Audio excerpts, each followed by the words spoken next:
தோடு போட்டு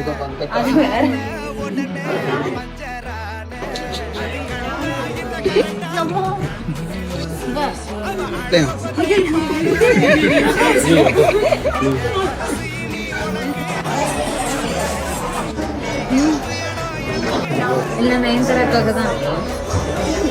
அப்போ உனக்காண்டி பண்ணல, அவங்க பண்ணிருக்காங்கன்னு தான் நான்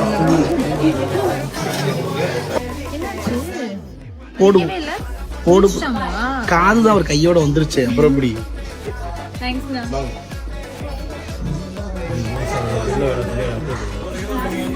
அமைப்பா இருக்குது.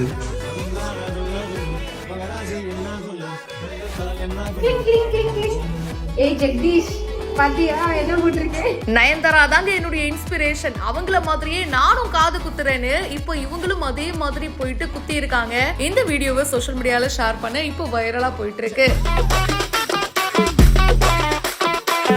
லேடி சூப்பர் ஸ்டார் நயன்தாராவே காது குத்திட்டாங்க. அவங்களோட ஃபேன்ஸ் நாங்க குத்த மாட்டோமா, அவங்கள இன்ஸ்பிரேஷனா வச்சு நாங்களும் காது குத்துவோம்பான்னு இப்போ நிறைய பேரு நயன்தாரா மேம் எப்படி காது குத்துனாங்களோ அதே மாதிரி குத்திட்டு இருக்காங்க. அப்படிதாங்க இந்த ஃபேனும் கிளம்பிட்டாங்கப்பா. நயன்தாரா மேம் தான் என்னுடைய இன்ஸ்பிரேஷனு, அவங்கள மாதிரியே அவங்க எந்த இடத்துல காது குத்துனாங்களோ காதுல அதே மாதிரி நானும் குத்த போறேன் அப்படின்னு கிளம்பிட்டாங்க. நகை கடைக்கு போறாங்க. எங்க இருக்காரு காது குத்துறவரு? அதோ இருக்காரு, சரி வாங்க போவோன்னு ரெடியா கம்மல்லாம் வச்சிருக்காங்க.